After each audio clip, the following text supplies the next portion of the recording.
지금 이 순간 당신은 어디에 있나요? 의자에 앉아 있나요? 화면을 보고 있나요? 아니면 꿈속을 헤매고 있나요? 잠깐 웃지 마세요. 이 질문은 어쩌면 당신이 생각하는 것보다 훨씬 더 심오합니다. 400년 전 한 철학자가 이 질문을 던졌고 그의 질문은 오늘날까지도 우리를 미로 속으로 이끌고 있습니다.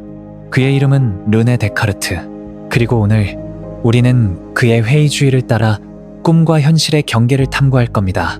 자, 준비됐나요? 미로 속으로 들어갑시다. 1619년 독일의 작은 마을. 젊은 데카르트는 난로 옆에 앉아 있습니다. 밖은 매서운 겨울 바람이 휘몰아치고 그의 방은 희미한 촛불로만 밝혀져 있죠. 그는 깊은 생각에 잠겨 있습니다. 펜을 들고 종이에 무언가를 끄적입니다. 그런데 갑자기 그는 멈춥니다.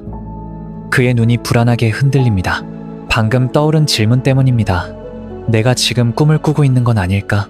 내가 보고, 듣고, 느끼는 모든 것. 이게 정말 현실일까? 꿈속에서도 나는 책을 읽고, 불을 보고, 심지어 내 손을 만져보지 않나? 그렇다면 내가 지금 꿈을 꾸고 있다면 어떻게 알 수 있지? 이 질문은 데카르트를 끝없는 회의의 소용돌이로 끌어들였습니다. 그는 모든 것을 의심하기로 결심했죠. 그의 감각, 그의 믿음, 심지어 세상 자체를. 왜냐고요? 진실을 찾기 위해서였습니다. 확실한, 흔들리지 않는 진실을. 잠깐, 당신은 어때요?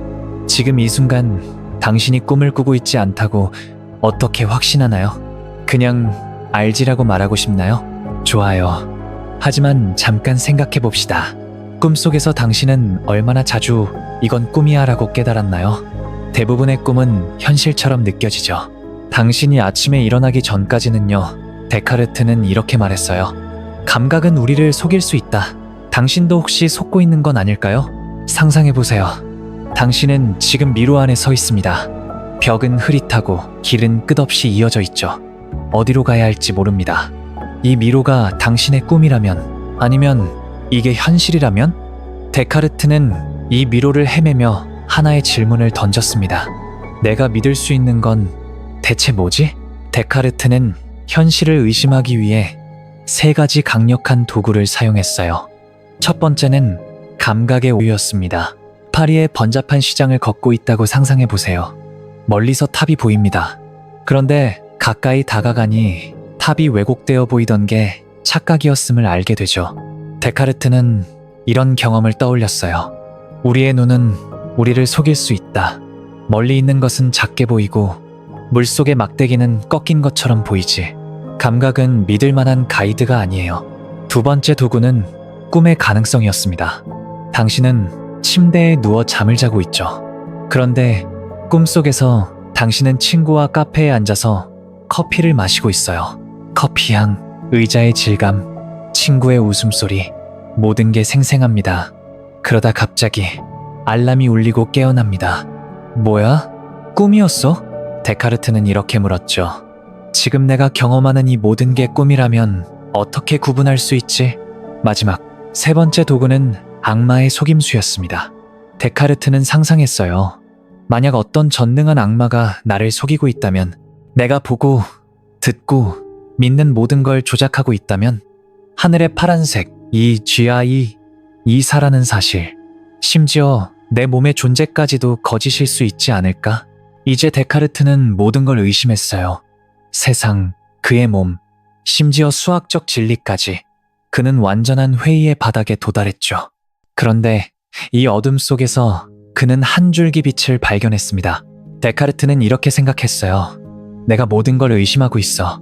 하지만 의심하는 이 순간 나는 생각하고 있지. 그리고 생각하고 있다는 사실은 부정할 수 없어. 왜냐하면 의심 자체가 생각의 증거니까. 그리고 여기서 그의 가장 유명한 문장이 탄생했죠. 코기토 에르고 삼. 나는 생각한다. 고로 나는 존재한다. 이 문장은 데카르트의 미로에서 나온 첫 번째 확실한 진실이었어요. 그는 꿈이든 악마의 속임수든 어떤 상황에서도 생각하는 나는 존재한다고 결론지었죠. 이건 단순한 문장이 아니에요. 이건 인간 존재의 핵심, 우리가 확신할 수 있는 유일한 토대였습니다. 좋아요. 이제 2025년으로 돌아와 볼까요? 데카르트가 살던 시대에는 꿈과 현실을 구분하는 게 철학적 질문이었지만 오늘날엔 이 질문이 훨씬 더 복잡해졌어요. 가상현실, 인공지능, 심지어 소셜미디어까지. 우리가 경험하는 현실은 점점 더 흐릿해지고 있죠. 상상해보세요. 당신은 VR 헤드셋을 쓰고 완벽한 가상세계에 들어가 있어요. 그곳에서 당신은 산을 오르고 바다를 건너고 심지어 날아다니죠. 모든 게 현실처럼 느껴져요. 이제 헤드셋을 벗습니다. 그런데 잠깐, 이 현실도 또 다른 VR 속의 현실은 아닐까? 데카르트가 지금 살아있다면 아마 이렇게 물었을 거예요. 내가 지금 메타버스에 갇혀있는 건 아닌가? 더 나아가 신경과학은 우리에게 놀라운 사실을 알려주죠. 2019년 스탠퍼드 대학교의 연구에 따르면 우리의 뇌는 꿈과 현실을 구분하는 데 어려움을 겪어요. 꿈을 꾸는 동안 뇌의 시각 피질과 감정 중추는 깨어있을 때와 거의 똑같이 활성화되죠. 즉, 당신의 뇌는 꿈을 진짜라고 믿어요. 적어도 잠에서 깨어날 때까지는요. 이쯤에서 당신에게 묻고 싶어요. 당신은 언제 마지막으로 꿈인지 현실인지 헷갈린 적이 있나요? 아침에 눈을 뜨고 방금 그게 진짜였나 라고 생각한 순간이요. 아니면 반대로 너무 생생한 꿈이라 깨어있는 줄 알았던 적은요. 이런 순간들은 데카르트의 질문을 떠올리게 하죠. 내가 믿는 이 모든 게 정말일까? 심리학자들은 이런 현상을 현실 감각 상실이라고 불러요. 때때로 우리는 세상이 비현실적으로 느껴지죠. 특히 스트레스나 불안이 심할 때요. 현대사회에서 우리는 끊임없이 정보에 노출되고 소셜미디어는 완벽한 꿈 같은 삶을 보여주죠. 그러다 보면 진짜 나와 가짜 나의 경계가 흐려질 때가 있지 않나요? 데카르트는 나는 생각한다, 고로 나는 존재한다로 미로의 첫 번째 출구를 찾았어요. 하지만 그는 멈추지 않았죠. 그는 신의 존재를 증명하려 했고 신이 완벽하니 우리를 속이지 않을 거라고 주장했어요. 그래서 감각과 세상도 어느 정도 믿을 수 있다고 결론지었죠. 그런데 솔직히 이 부분은 좀 논란이 많아요. 데카르트, 신을 끌어들이는 건 좀 억지 아니야? 신이 없거나 신이 우리를 속이고 싶어 한다면 어쩌지? 아니면 우리가 뇌만 남은 채로 실험실 탱크에 떠있는 매트릭스 같은 상황이라면? 맞아요. 데카르트의 답은 완벽하지 않았어요. 그의 회의주의는 우리를 진실에 더 가까이 데려갔지만 꿈과 현실의 경계를 완전히 해결하지는 못했죠. 현대 철학자들, 예를 들어 힐러리 퍼트넘은 우리가 뇌만 남은 채로 컴퓨터 시뮬레이션에 갇혀 있을지도 모른다고 제안했어요. 영화 매트릭스를 떠올리면 딱 맞죠. 좋아요. 이제 미로의 끝이 보입니다. 데카르트의 질문은 우리를 불안하게 만들지만 동시에 자유롭게도 하죠. 꿈과 현실의 경계를 고민한다는 건 우리가 진실을 추구하고 있다는 증거니까요.